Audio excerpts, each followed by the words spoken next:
નમસ્કાર, હું પ્રવીણ. આજે કેન્દ્રીય બજેટ રિલીઝ થયું અને કેન્દ્રીય બજેટમાં જે દેશનું અર્થતંત્ર કૃષિ પર નિર્ભર કરે છે, કૃષિ પ્રધાન દેશ છે, તો આજે કેન્દ્રીય બજેટમાં કૃષિ અને ખેડૂતોને શું મળ્યું એ એક મોટો સવાલ છે. છેલ્લા એક વર્ષથી કૃષિ આંદોલન ચાલ્યું, 3 કૃષિ કાયદા પરત ખેંચાયા, આવક ડબલ કરવાની વાત હતી, દાવો હતો, હજુ દાવો છે.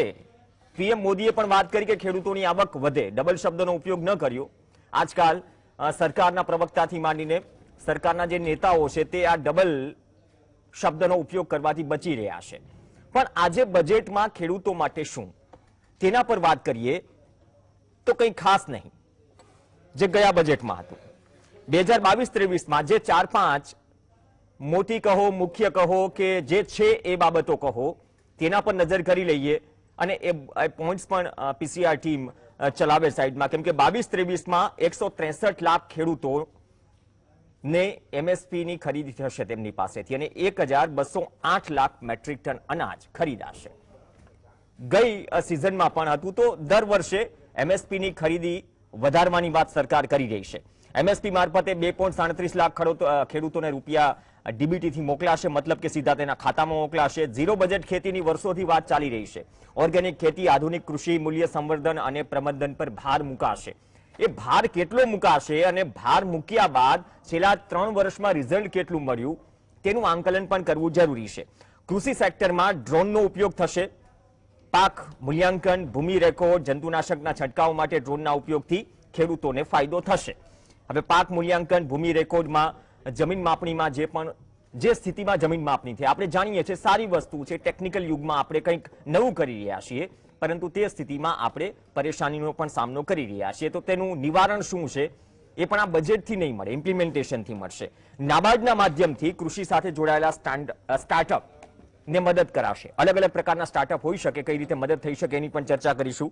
પછી નદીને લિંક કરવાની વાત છે, જ્યાં સુધી સિંચાઈની કે પાણી ખેતર સુધી પહોંચાડવાની વાત છે. તો આજે પણ એક સવાલ છે કે સિંચાઈ કે પછી આપણો કમાન્ડ એરિયા, સપોઝ કે ગુજરાતનો કેટલો વધ્યો છેલ્લા 10 વર્ષમાં, ઉલટાનો ઘટ્યો છે જ્યાં સુધી આપણે આંકડા તપાસીએ તો 9 લાખ હેક્ટરની જમીનને સિંચાઈનો લાભ મળશે. કરંટમાં 9 લાખ ઉમેરાશે. આ 9 લાખ કયા કયા વિસ્તારોની તે પણ ચર્ચા કરવી જરૂરી છે. અને જે લિંકઅપ કરવાની વાત છે એ લિંકઅપ થયા બાદ કે પછી પહેલા, શું નેટવર્ક પ્રોસેસમાં છે. ઓર્ગેનિક ખેતીની વાત કરી. ગંગા કિનારા પર 5 કિલોમીટરના દાયરામાં આવતી જમીન પર ઓર્ગેનિક ખેતીને પ્રોત્સાહન અપાશે. ઓર્ગેનિક ખેતી માટે આપણી પાસે પ્લાન છે, પરંતુ ઇમ્પ્લિમેન્ટેશનમાં શું કરી શકાય તેની પણ વાત કરીશું. અને રાજ્યોની યુનિવર્સિટીઓમાં પણ કૃષિ સાથે જોડાયેલા અભ્યાસક્રમોમાં ફેરફાર કરાશે. આ બાબતો છે કૃષિ પ્રધાન દેશના કેન્દ્રીય બજેટની કૃષિ માટે.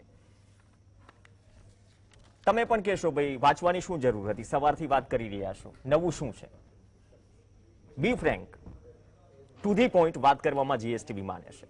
કિશનસિંહ સોલંકી આપણી સાથે છે, અવારનવાર મોટાભાગે કૃષિ સાથે સંકળાયેલા છે અને બહુ સારી રીતે સમજે છે કે અત્યારની સ્થિતિમાં કૃષિ બજેટમાંથી અપેક્ષાઓ સામે શું મળ્યું. કિશનસિંહ સોલંકી, નિર્મલ નથવાણી આપણી સાથે અર્થશાસ્ત્રી તરીકે જોડાશે. ટૂંક સમયમાં પાલ આંબલિયા પણ કોંગ્રેસમાં જોડાશે. કિશનસિંહ, આપથી જ શરૂઆત કરીએ. આ બજેટમાં કઈ નવી બાબતો છે? અપેક્ષાઓ ઘણી હતી, ડબલ શબ્દનો ઉપયોગ ન થયો, કૃષિ મંત્રીએ ન કર્યો, ફિનાન્સ મિનિસ્ટર નિર્મલા સીતારામને. દર વખતે એમએસપીની ખરીદી આપણે વધારી રહ્યા છે, પણ એમએસપીનું મૂલ્ય કેલ્ક્યુલેશન પ્રમાણે નથી વધતું, એ પણ એક વાસ્તવિકતા છે. તો આ વસ્તુ બજેટ કે જાહેરાત બાદ અમલવારીના સ્ટેજ પર આવશે. ચૂકવણી સિવાયની બાબત, જે ઇન્ફ્રાસ્ટ્રક્ચરની બાબત છે, સિંચાઈ વધારવાની વાત છે, તમને કયો સંકેતો મળી રહ્યો છે આ બજેટથી જે નવું હોય પ્રીવિયસ બજેટ કરતા? Praveen, good afternoon. આ વખતે નાણામંત્રી શ્રી નિર્મલાજીએ વડાપ્રધાન શ્રી નરેન્દ્રભાઈ મોદીના ભારતને વિશ્વગુરુ બનાવવાના, આર્થિક મહાસત્તા બનાવવાના આગળના 25 વર્ષને ધ્યાનમાં રાખી એક આત્મનિર્ભર અને આત્મસન્માન ભર્યું આ બજેટ આપ્યું છે. વાસ્તવિકતા સાથે, રિયાલિટી સાથે જોડાયેલું આ બજેટ છે.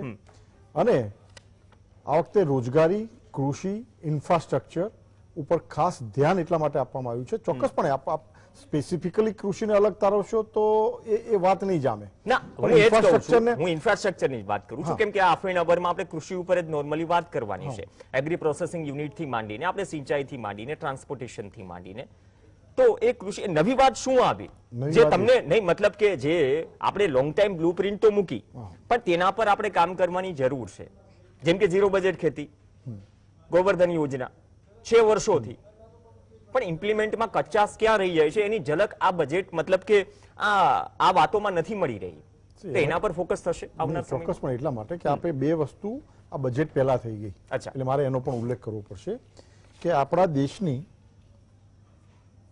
15 બેંકોએ 50,000 કરોડ રૂપિયા 15 એકાઉન્ટમાં NARCL ને ટ્રાન્સફર કરવાની બાંહેધરી આપી. આ યર પૂરું થાય, ફિનાન્શિયલ યર પૂરું થાય એના પહેલા NARCL ને એટલા માટે આ પૈસા આપવા પડે કે જે બેંકોની આ કોરોના મહામારીમાં બગડેલી સ્થિતિ વચ્ચે પણ આપણી બેંકો અડીખમ ઊભી રહી.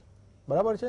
એના પછી બીજું એક ડેવલપમેન્ટ એ થયું કે નેશનલ ઇન્ફ્રાસ્ટ્રક્ચર પાઇપલાઇન હેઠળ 111 લાખ કરોડ રૂપિયા રોકાણ માટે ઓલમોસ્ટ ફળવાઈ ગયા. આ ઇન્ફ્રાસ્ટ્રક્ચર શું છે? તો આ ઇન્ફ્રાસ્ટ્રક્ચર રોડ, આકાશ, પાણી, માર્ગો, વાહન વ્યવહાર, ઇનામ. ફરી અગર હું તમને ઇનામ યાદ કરાવું છું, ઇનામ શબ્દનો ઉપયોગ આમાં થયો નહીં આજે આમાં બજેટમાં. નથી હું તો થયો. અપેક્ષા આમાં રાખીને નથી બેઠો થયો. હતો. કારણ કે નાણામંત્રી આ ઓલરેડી અગાઉ તમે અરુણ કીધું છો, જેટલીનો કદાચ હું કહું ડ્રીમ કહેવાય તો પણ ખોટું નહીં. જેના બ્રેનથી અગાઉથી આ ઇનામ કામો ઓલરેડી પ્રસ્થાપિત હતા. એને અત્યારે 111 લાખ કરોડ કહું છું, એ આ 50,000 કરોડ રૂપિયા બેંકો વાળા, આ તમામ ફંડ ઓલરેડી આવંટન થવાનું બાકી હતું, આવંટન થયું છે આ વખતે. એટલે કૃષિ ક્ષેત્રની જે સૌથી વાત હોય તો એ કૃષિમાં અમે આગળ વધ્યા છીએ એક સ્ટેપ કે પ્રાકૃતિક ખેતી ઓછા ખર્ચે મેક્સિમમ તમે નિપજ લઈ શકો, એ પ્રમાણેના સરકારના પ્રયત્નો ને આ છેલ્લા બે બજેટમાં પણ વાતો હતી કિશનસિંહ, અગર ના ભૂલીએ તો હા, ઝીરો એટલે- બજેટ ખેતી હા. પાલેકરજી ગુજરાતમાં પણ શિબિર કરે છે, આપ જાણો છો. પણ સામે આપણે ડ્રોનની પણ વાત કરીએ છીએ. હા, એટલે ડ્રોન સામે યુરિયા, DAP ની પણ વાત કરી છે. એટલે ધીમે ધીમે જ્યારે થશે. અમે યુરિયાની હા. વાત કરી, અમે નીમ એટલે બંનેનું સંકલન. અમે જ્યારે ડ્રોનની વાત કરીએ છીએ તો ડ્રોન દ્વારા અમે દવાનો છંટકાવ બી કરીશું. જ્યારે અમે કોઈ પણ વાત કરીએ છીએ, આપ સિંચાઈ વિસ્તારની વાત કરતા હતા, તો ગુજરાતમાં સિંચાઈ વિસ્તાર વધ્યો છે.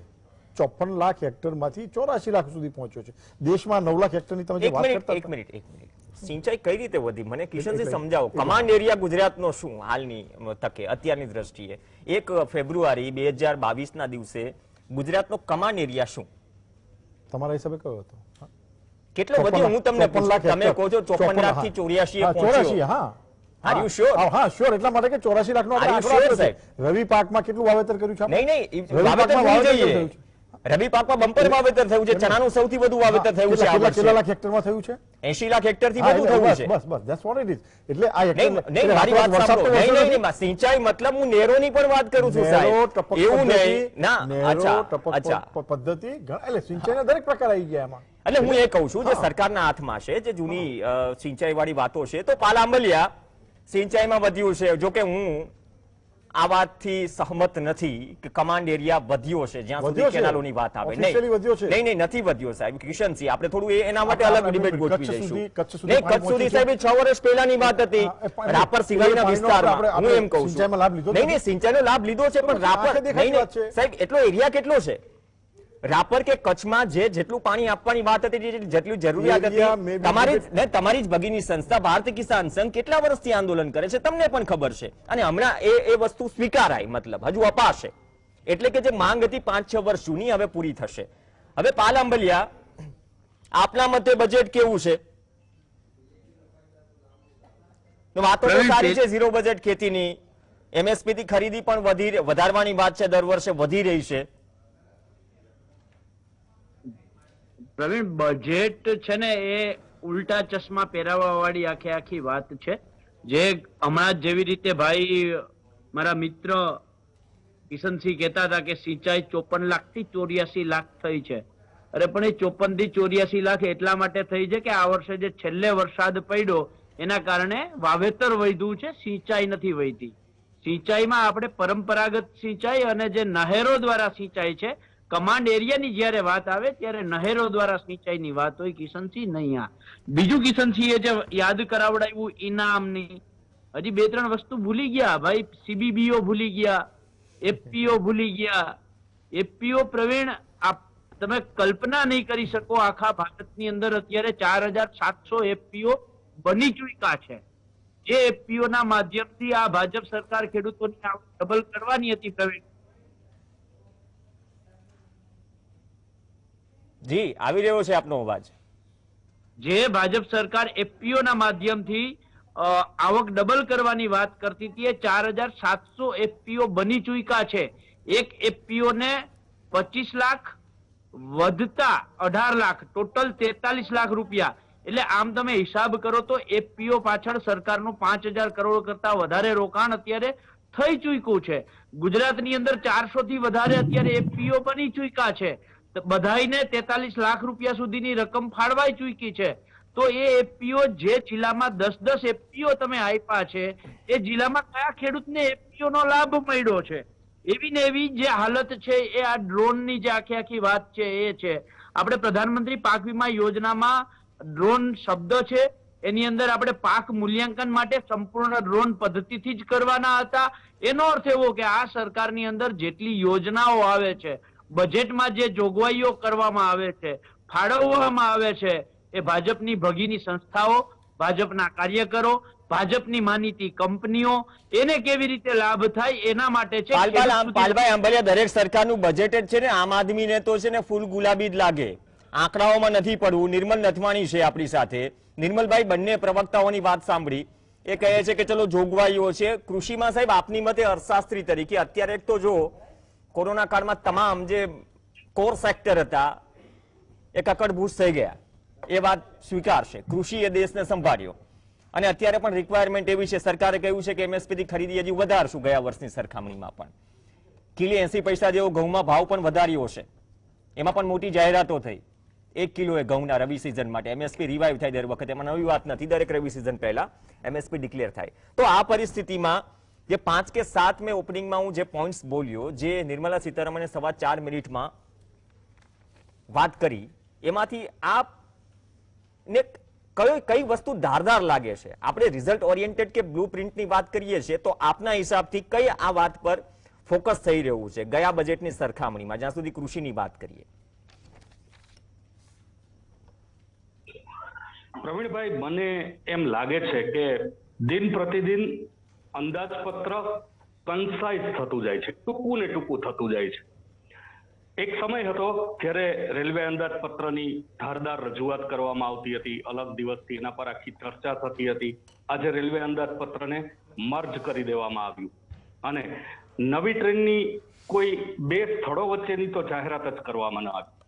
કેટલી બધી મહત્વની જાહેરાતો સીધી ઉડાવી દેવામાં આવતી હોય એવું લાગે છે. કિશનસિંહ, આ બાબતે આપની હું ધ્યાન દોરવા માંગુ છું કે આવું થઈ રહ્યું છે, લોકો આ બાબત ધ્યાનમાં લઈ રહ્યા છે.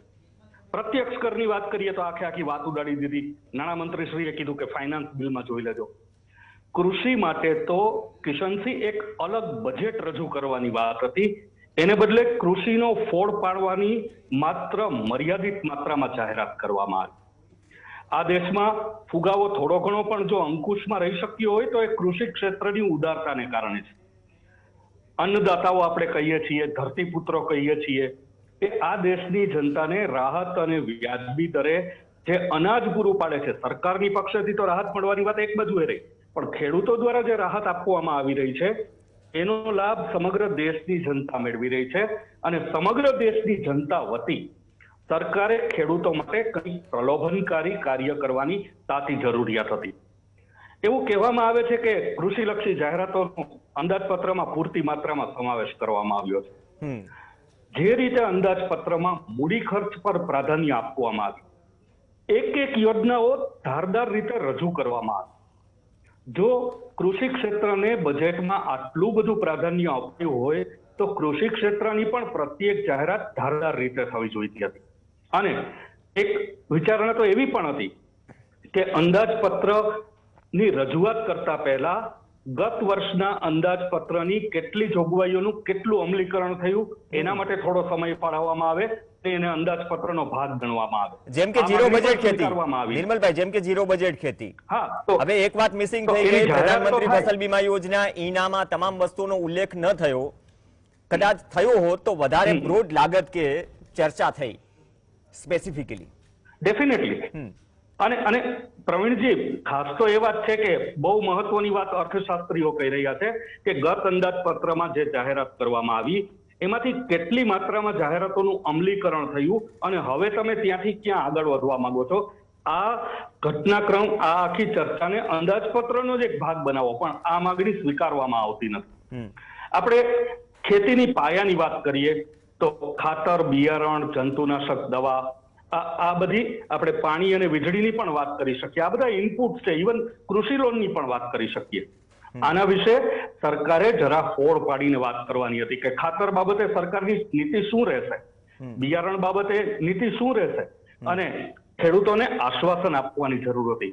કદાચ આપણે એના માટે કોઈ જોગવાઈ ન કરી શકીએ, પણ એને આશ્વાસન આપીએ ને તો પણ એને કૃષિ કાર્યમાં જોતરાઈ રહેવાનું એક પ્રલોભન મળે. ભારત દેશના ખેડૂતો વિશે એમ કહેવાય છે કે તે દેવામાં જ જન્મે છે, દેવામાં જ ઉતરે છે, દેવામાં જ મૃત્યુ પામે છે. આ ધારણાનું આપણે અંદાજપત્ર દ્વારા ખંડન કરવાનું છે.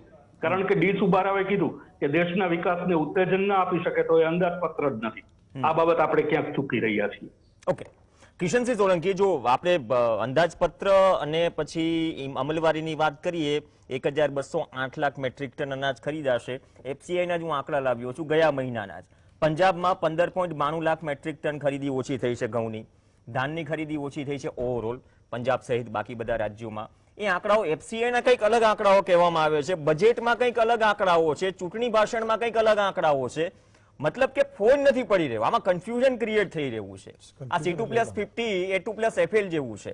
અને બીજી વાત, આપ નથી માનતા કે ઇનામ પર થોડી વાત થવી જોઈતી હતી? પ્રધાનમંત્રી ફસલ બીમા યોજનાને કઈ રીતે ઇફેક્ટિવ બનાવી જવાય, જે ગુજરાતમાંથી 7,000 કરોડથી વધુનું પ્રોફિટ કરીને ગઈ, ભલે અહીંના ખેડૂતોની હાલત સુધરી કે ન સુધરી, મતલબ કે યોજનાઓ છે તેનો ફાયદો મેક્સિમમ કઈ રીતે જે તે વર્ગને મળે, એના ઉપર નથી લાગતું કે બ્રોડમાં ચર્ચા થવી જોઈતી હતી, અથવા તો પેટા પોઈન્ટ્સ હોવા જોઈતા હતા આ બજેટમાં?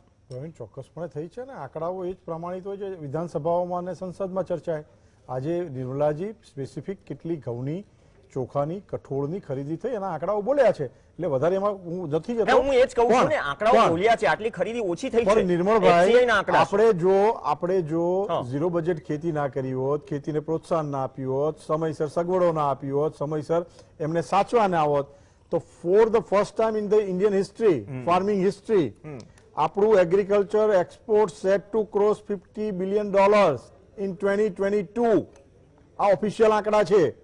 અને આપણે ટોટલ કોમોડિટીઝ સાથે એક્સપોર્ટ ગણીએ તો $400 બિલિયન ને પાર કરી જઈશું. ઉત્પાદન વધ્યું કિશનસિંહ, એ વાત સ્વીકારી, ઉત્પાદન એટલા માટે જ ખરીદી કરી રહ્યા છે. વરસાદથી વધે છે. નહીં, મારી વાત સાંભળો. ચલો, જેનાથી વધે એનાથી, પણ ઉત્પાદન ચલો વધ્યું. આ મંગાવીને ઘઉં ખાતા ભૂતકાળમાં જય જવાન જય કિસાનનો લાલ બહાદુર શાસ્ત્રીએ નારો આપ્યો. ઉત્પાદન વધ્યું, પણ સામે કિંમતની વાત છે ને. હું તમને 2-4 આંકડા આપું. આ તમામ એક સરકારની તમામ સરકારો, તમામ રાજકીય પક્ષો જે પ્રાથમિકતાની વાત કરે છે ને કૃષિની, તો અત્યારની દ્રષ્ટિએ ખેડૂતની માથાદીઠ એક દિવસની આવક સરકારી NSOના આંકડા પ્રમાણે 27 રૂપિયા છે. દેશના ખેડૂતો પર 74,171 રૂપિયાનું દેવું છે. 74,171 માથાદીઠ દેશના ખેડૂતો. આ હાલત છે. કૃષિ ધિરાણ સાહેબ 16 લાખ કરોડને પાર કરી ગયું. ધિરાણ ખેડૂતો પર વધી, મતલબ કે દેવું ખેડૂતો પર વધી રહ્યું છે. અને આપણે આવકની વાત કરીએ છીએ સાહેબ, 1971 થી આ સરકારી આંકડો, સંસદનો આંકડો, 1971 થી 2016 35 વર્ષ થયા, 19% આવક વધી.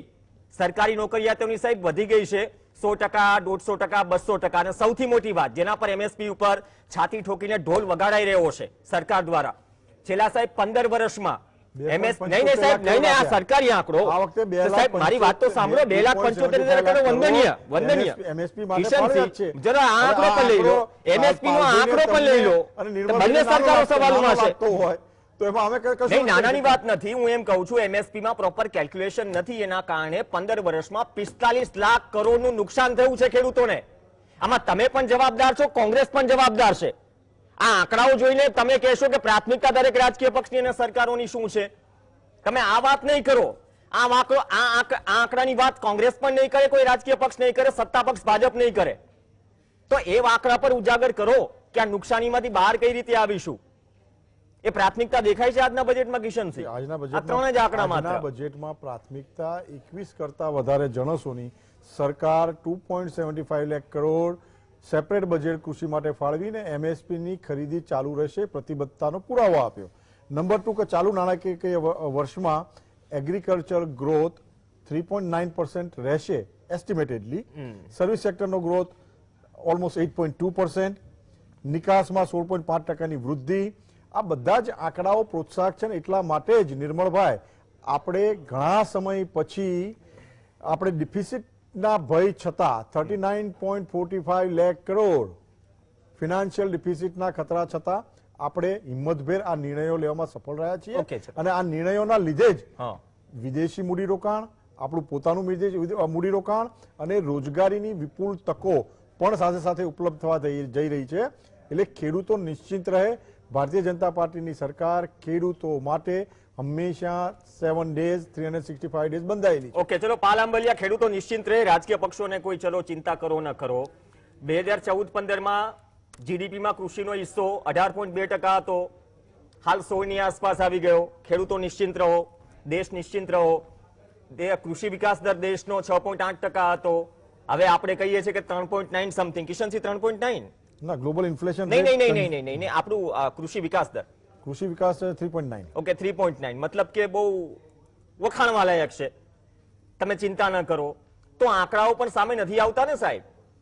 કોઈ પણ સરકાર હોય, તમે હોય સત્તામાં હોય, કિશનસિંહ હોય, જે નહીં શોધ કરે. હું આ ચોખ્ખી વાત કહું છું. ઉત્પાદનના આંકડાઓ વધી રહ્યા છે. શું ને ઉત્પાદનની વાત નથી. ઉત્પાદનના સાહેબ સામે આંકડા વધી રહ્યા છે, આવક ઘટી રહી છે ને દેવું વધી રહ્યું છે. એ ચિંતાજનક વિષય છે. પાલ આંબલિયા, પ્રવીણ, મારો કિશનસિંહને નાનો એવો સવાલ છે કે માની લ્યો કે મારે 10 વીઘામાં છેલ્લા 5 વર્ષને બાદ કરતા અગાઉના વર્ષોની અંદર 50 મણનું ઉત્પાદન થતું હતું અને એની સામે મારે આવક 5 લાખની થતી હતી.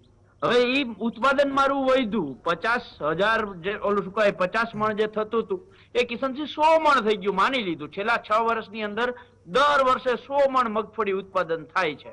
પણ મારી જે આવક 5 લાખની હતી એ ઘટીને 4 લાખની થઈ ગઈ. મારું ઉત્પાદન ડબલ થયું છે પણ સામે મારી આવક છે એ અડધી થઈ ગઈ છે. તો આની પાછળ હું એઝ એ ખેડૂત જવાબદાર નથી.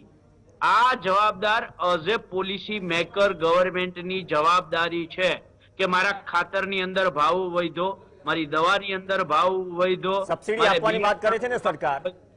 મારી નહીં પ્રવીણ, હું નહીં પ્રવીણ, હું બધી વાતના ઉદાહરણમાં જવાબ આપું છું. અચ્છા, એટલા માટે કે જ્યારે ભાજપની સરકાર 1996માં ગુજરાતમાં બેઠી ત્યારે 1 તોલું સોનું અને 1 મગફળી, 1 ગાડું મગફળી આ સરખી કિંમત હતી.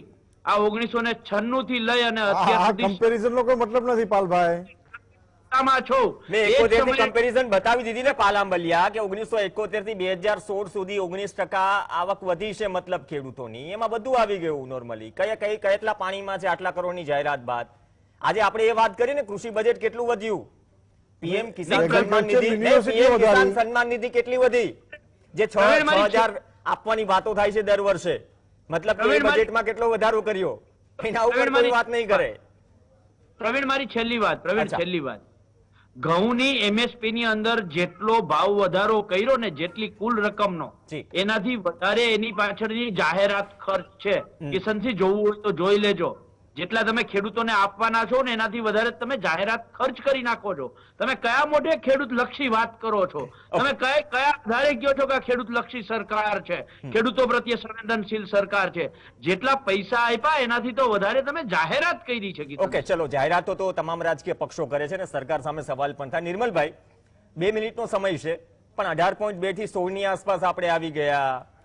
6.8 કૃષિ વિકાસ દરથી આપણે 4ની અંદર 3.9ની વાત કરીએ છીએ કે ના ચિંતા નથી. એટલે નિશ્ચિંત રહો. ટૂંકમાં દેવું વધી રહ્યું છે, ધિરાણનો આંક પણ વધી રહ્યો છે, ખેડૂતો ઘટી રહ્યા છે, ખેતી ઘટી રહી છે.